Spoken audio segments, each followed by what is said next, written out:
something that the rest of India is not aware of is that this damage and destruction was limited to a small area. And the rest of Wayanad Lok Sabha constituency and the area around us did not suffer that damage and destruction. But unfortunately, because of the tragic images from the disaster, they have remained in public memory. In a way, it has been beneficial because remaining in public memory means that many people came out to help. And much help came from all quarters, from all over India, to those who had suffered. But on the other hand, the tourism industry suffered tremendously because of this. Because people remembered the devastation, they remembered the images and became fearful of coming here. So I think one of the most important things for us to do is to be able to dispel that fear and to show the world, to show the rest of the country that actually there is so much more over here and the destruction took place in a very limited area and therefore it is safe to come here.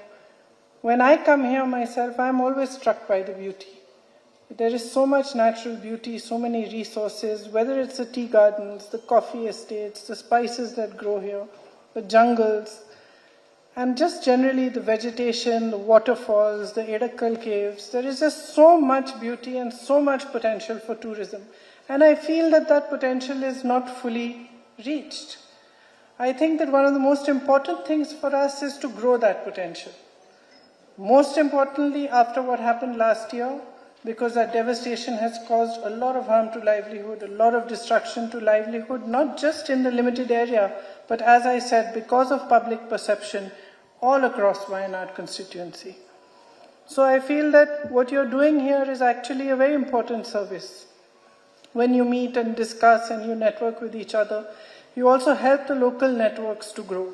As you know, the homestays here are the backbone of the tourism industry.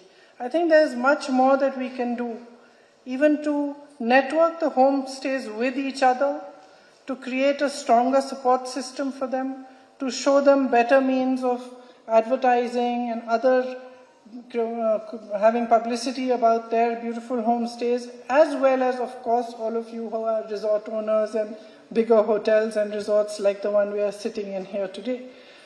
So I think there is a lot of potential and there is a lot of hope. It really needs a push.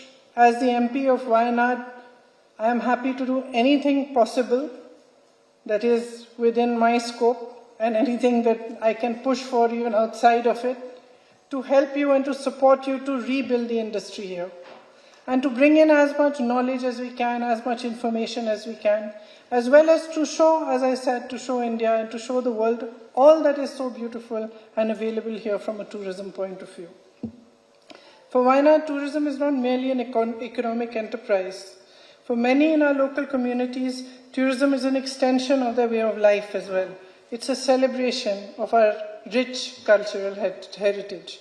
I'm just coming just now from a tribal area where there was a function we held, and there's so much rich heritage over there.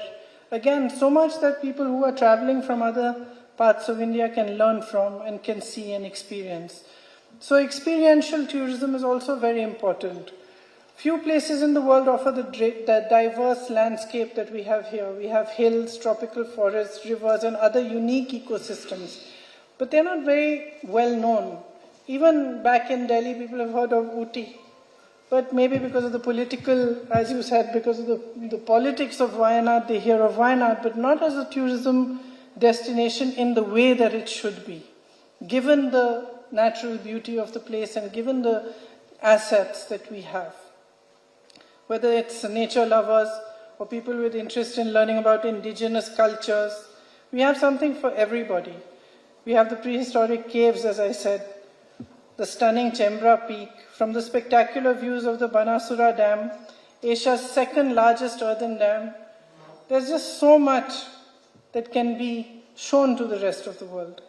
I have been to a couple of places where they have other adventure sports available, trekking, wildlife safaris. I mean, I don't need to tell you, I'm sure you know all that better than I do.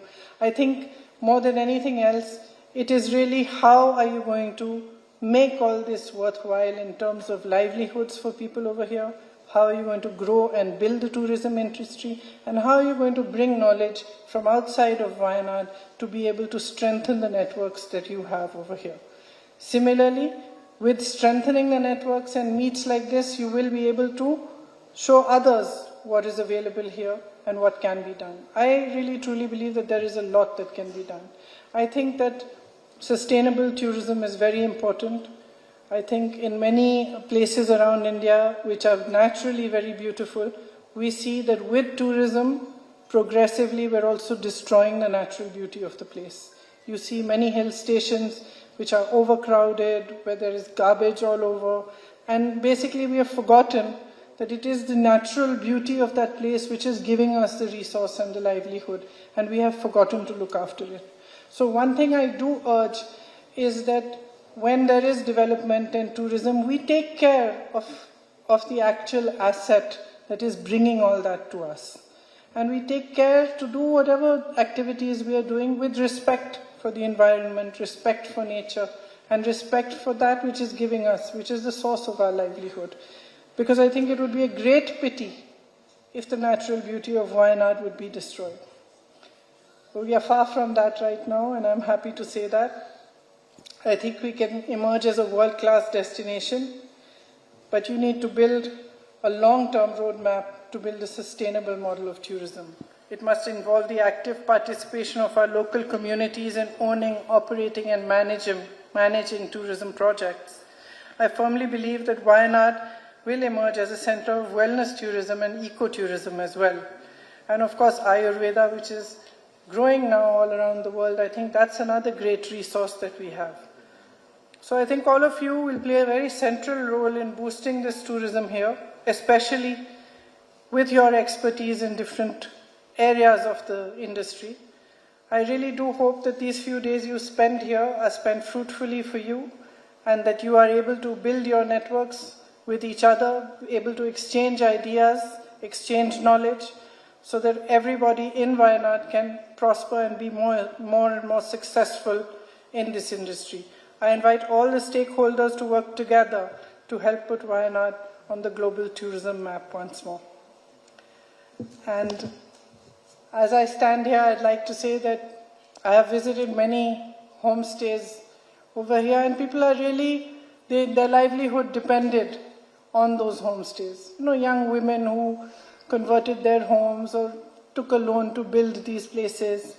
And they really are doing a beautiful job. You go there, you see it is very clean, it's beautiful, they're cooking nice food, they're waiting to welcome guests.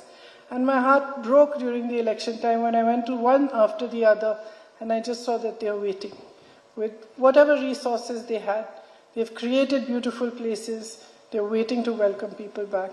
So I think it'll really be a great boost if we are able to show everybody that we are here, waiting for them to come, to show them the beauty of Wayanad, and hoping to build the livelihoods of the people of Wayanad at the same time.